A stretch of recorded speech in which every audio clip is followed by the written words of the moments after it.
So we're going to do Exodus chapter 15, which is prayer as praise. So where you're praising the Lord and it's a form of prayer. So in this chapter, this may be one of the oldest poems or psalms recorded in the Bible. It celebrates the victory over the army of Egypt and was intended to be accompanied by singing and dancing. So this is titled Israel's Song. So again, this is Exodus chapter 15. So we'll start at verse 1. Then Moses and the Israelites sang this song to the Lord. They said, I will sing to the Lord, for he is highly exalted.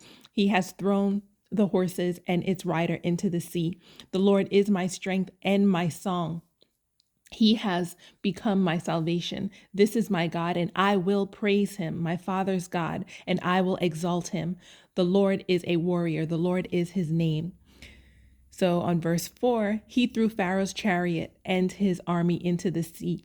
The elite of his officers were drowned in the Red Sea. The floods covered them. They sank to the depths like a stone. Lord, your right hand is glorious in power. Lord, your right hand shattered the enemy. You overthrew your adversaries by your great majesty. You unleashed your burning wrath. It consumed them like stubble. The water heaped up at the blast from your nostrils. The currents stood firm like a dam. The watery depths congealed in the heart of the sea. The enemy said, I will pursue. I will overtake. I will divide the spoil. My desire will be gratified. At their expense, I will draw my sword. My hand will destroy them. But God blew with your breath, and the sea covered them being the Egyptian army.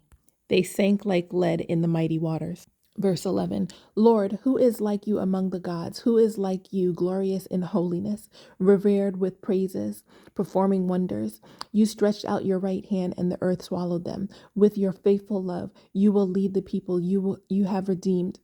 You will guide them to your holy dwelling with your strength. When the peoples hear, they will shudder. Anguish will seize the inhabitants of Philistia. Then the chiefs of Edom will be terrified. Trembling will seize the leaders of Moab. All the inhabitants of Canaan will panic. Terror and dread will fall on them. They will be as still as a stone because of your powerful arm, until your people pass by, Lord, until the people whom you purchased pass by. You will bring them in and plant them on the mountain of your possession. Lord, you have prepared the place for your dwelling. Lord, your hands have established the sanctuary. The Lord will reign forever and ever.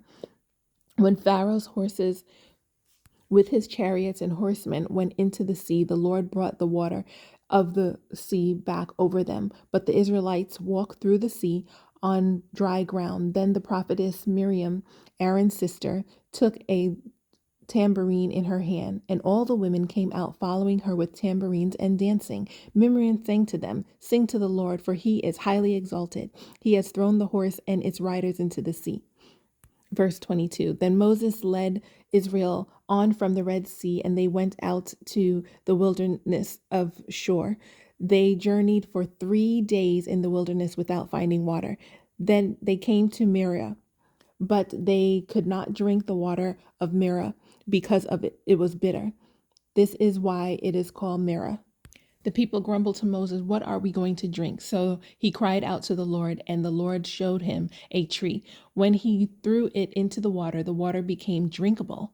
The Lord made a statute and ordinance for them at Marah, and he tested them there. He said, If you will carefully obey the Lord your God, do what is right in his sight, pay attention to his commands, and keep all his statutes, I will not inflict any illnesses or on you that I inflicted on the Egyptians, for I am the Lord who heals you.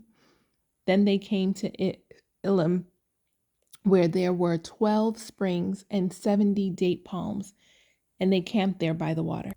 It's interesting because if you really pay attention to this, what it's saying is, prior to this miraculous deliverance of the Israelites that had happened previously, prior to chapter 15, because the Israelites had this morbid fear of the Egyptians and little respect for Moses at the time. But now that they enjoyed this healthy fear of God and this new trust in, they found new trust in Moses's competence. But through this song, which is about God's victory over the Egyptians, the Hebrews' despair and fear had turned to joy and confidence in God. Isn't that interesting? If you read this entire song, verses 1 to 18, as continually, it can be used as an act of praise because of the fact that it is a song praising and exalting God. A good thing to do when reading these verses 1 to 18 would be for anyone who's reading this to really think about, Pharaoh and the enemies of the Israelites, and to think about the circumstances in your own life that you might find frightening and commit those circumstances to God, even as you read these words of praise. One of the good things about this passage is that it's clear that God, the Lord, is above all gods. Any false god is beneath the Lord. And he clearly defeated not only Pharaoh, who the Egyptians saw as a god himself, a man god, if you will, and his soldiers, but their gods as well were defeated. This passage is also a testament that just as God has predicted earlier in Exodus, that his glory among the nations would increase as a result of the Israelites' deliverance from Egypt. And you can see that if you go back to verse 14 and 15 in chapter 15. Back in verse 24, where it says, grumble to Moses. It's funny because you can see that only after just 3 days into their journey that the Israelites were already discontented, because the Israelites changed quickly from being super joyful and trusting and feeling, happy with Moses and trusting this newfound competency that they found with Moses simply because they were led to freedom. But then they went to being fearful and questioning. This is an obvious pattern that we see continually throughout the Bible.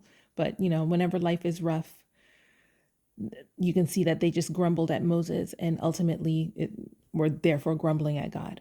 And back in verse 25, where the water became drinkable, it's funny because the Lord first provided this sweet water for the Israelites, and then he tested them. He did not give them water because they passed the test, but he provided it and then took the opportunity to declare a test of their obedience. I think it's testament to say that when people complain, their complaints are actually against God, not other humans. And also, when you go to verse 26, it's important here that is showing you why it's so important to obey God and his commands and his statutes in order for you to stay healthy and free of disease. So we end this chapter seeing that there are two songs: the song that Moses and the Israelites sang in the introductory of Exodus chapter 15. And then there's also the second song that Miriam and her sisters sang while dancing with tambourines. So in essence, singing songs of praise is a great way to worship and exalt God.